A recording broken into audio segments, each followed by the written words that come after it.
Bonjour, je te retrouve une fois de plus pour une édition spéciale dont le thème est toujours la femme, le tatouage et la Bible. Mais certaines vidéos s'appliquent aux hommes comme aux femmes. Aujourd'hui, nous verrons la vengeance. Juste avant, prions. Notre Seigneur, notre Dieu, Saint-Esprit, tes enfants se trouvent en ta présence une fois de plus, afin de découvrir à travers la parole la vérité. Que le Saint-Esprit continue de nous conduire dans toute la vérité et que nous puissions jour après jour correspondre au modèle divin, nous t'en prions, au nom de Jésus et pour ta gloire éternelle. Amen. Je donne un petit résumé de la vidéo, car à plusieurs reprises, certaines sont censurées et on n'arrive pas à ouvrir les TikTok.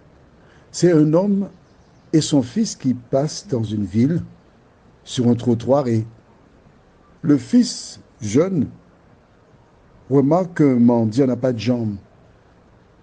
Et il s'arrête près de ce monsieur, il pose la question, mais pourquoi vous n'avez pas de jambes? Et ce dernier lui répond, je vais vous raconter l'histoire.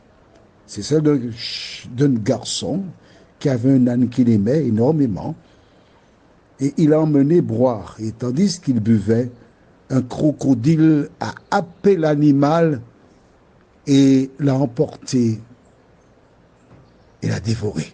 Alors, lui en colère, voulant venger son âne, il est entré dans l'eau pour attaquer le crocodile. Il n'a pas réfléchi. Et c'est alors que le crocodile lui a mordu les deux jambes. Et il se trouve aujourd'hui handicapé. À travers cette petite vidéo, il dit qu'il n'a pas réfléchi. Il était en colère et la vengeance l'ont incité à agir de manière irrationnelle. La société nous apprend à nous venger. Et bien sûr, quel que soit le film que tu vois, où il y a la violence, notre cerveau s'attend à ce que l'acteur principal que nous appelions par le passé le maître-pièce fasse justice et qu'il tue le méchant. Oui, il le mérite. Pratiquement tous les films inculquent la vengeance. Or, la vengeance est-elle biblique?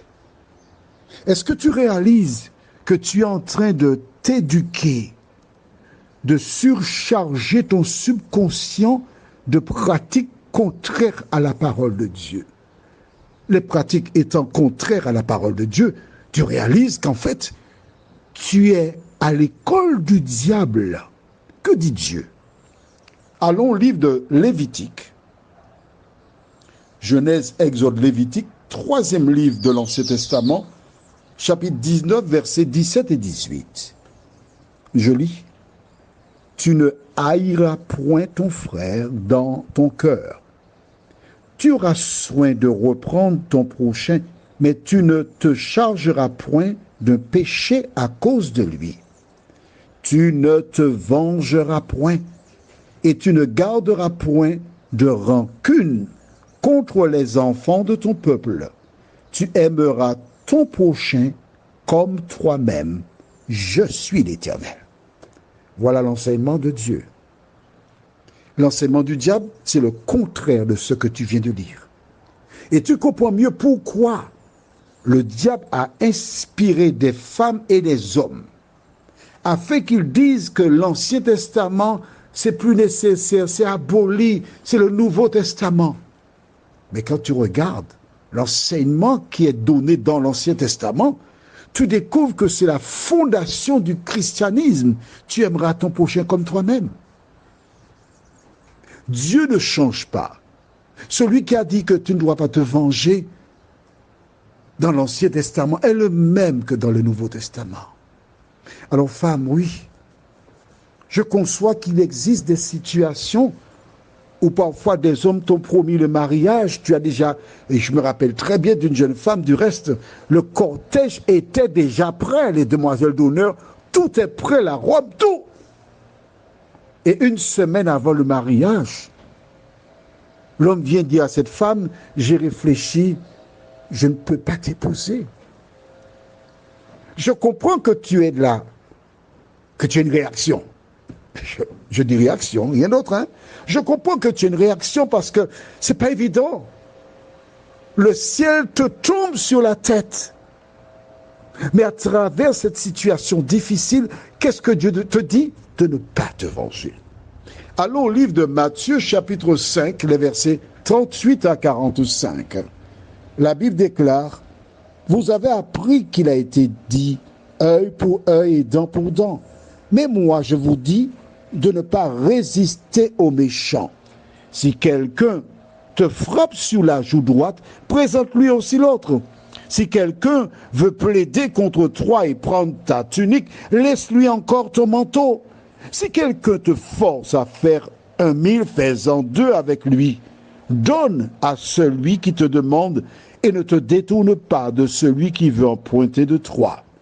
Vous avez appris qu'il a été dit, tu aimeras ton prochain, tu haïras ton ennemi. Mais moi, je vous dis, aimez vos ennemis, bénissez ceux qui vous maudissent, faites du bien à ceux qui vous haïssent et priez pour ceux qui vous maltraitent et qui vous persécutent, afin que vous soyez fils de votre Père qui est dans les cieux, car il fait lever son soleil sur les méchants et sur les bons, et il fait pleuvoir sur les justes et sur les injustes.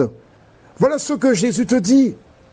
Mais à la lumière de ce que nous venons de lire, par rapport à ce que tu as vécu ou ce que tu vis aujourd'hui, est-ce que tu as encore en toi des idées de vengeance, de haine, de rancune? Dieu te demande de changer ton fusil d'épaule. Allons au livre de Romains chapitre 12, versets 17 à 19. Que dit la Bible? Ne rendez à personne le mal pour le mal. Recherchez ce qui est bien devant tous les hommes. S'il est possible, autant que cela dépend de vous, soyez en paix avec tous les hommes. Ne vous vengez point vous-même, bien-aimés, mais laissez agir la colère, car il est écrit, à moi la vengeance, à moi la rétribution, dit le Seigneur. Celui qui fait justice, celui qui gère ton problème, c'est l'Éternel des armées.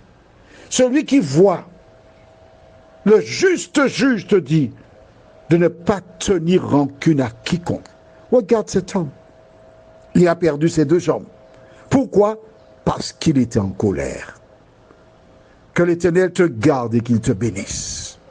Que l'Éternel puisse t'aider à travers cette petite vidéo à revoir ta position et à ne pas te venger. Que l'Éternel, par le Saint-Esprit, t'aide à réaliser que c'est lui seul qui fait justice. Amen. Que l'Éternel te garde et qu'il te bénisse. Et on se retrouve, si Dieu nous prête vie, demain, pour une nouvelle édition spéciale. Et n'oublie pas, la colère, la vengeance ne peut pas se trouver dans une personne qui dit être un enfant de Dieu. Je te pose une question. De qui es-tu l'enfant? Du diable ou de Jésus? Garde ta réponse pour toi. Hein? Moi, je sais pour moi.